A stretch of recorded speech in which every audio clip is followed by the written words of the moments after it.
Maligayang Pasko ng mga PDL sa Talisay City Jail sa Cebu. Pinayagan kasi sila makasama ang kanilang pamilya at magsalo-salo.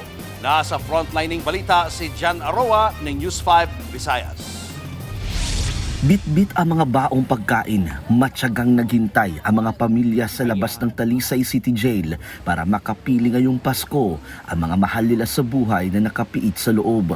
Ito kasi ang pagkakataon na magsalo-salo sila kasama ang mga kamag-anak na PDL o Persons Deprived of Liberty. Ang presong si Tatay Martin na nakulong dahil sa illegal na droga, sinalubong ng mahigpit na yakap at halik ng kanyang anak at apo. Hiling nila ay makalaya na si Tatay. Na akong pamilya. O, na ako Christmas wish ako na po hindi malaya ni ko.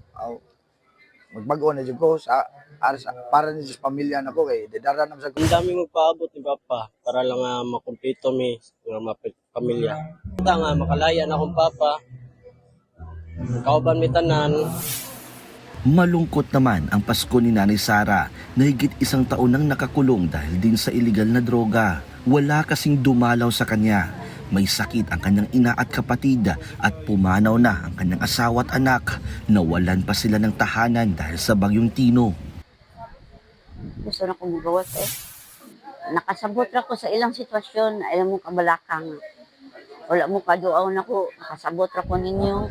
Makasurvive ra sa ani atong problema. Ampo lang ita. Halos 1,000 PDL ang nakakulong sa Talisay City Jail. Pinayagan ang mga dalaw ngayong Pasko para raw makapagbigay saya sa mga PDL. Para hindi sila masyadong malungkot kung ano nang nangyari sa pamilya nila, makita nila na yung pamilya nila malakas pa, Bukod sa dalaw, nagsagawa rin ng caroling contest ang City Jail. Ang mananalong PDL ay mabibigyan ng aginaldo. Nagbabalita mula sa frontline, Jan Arua, News 5, Visayas! Mga kapatid, Julius Babaw po. Para sa komprehensibo at makabuluhang balitaan at talakayan, mag-follow at mag-subscribe na sa social media pages ng News 5.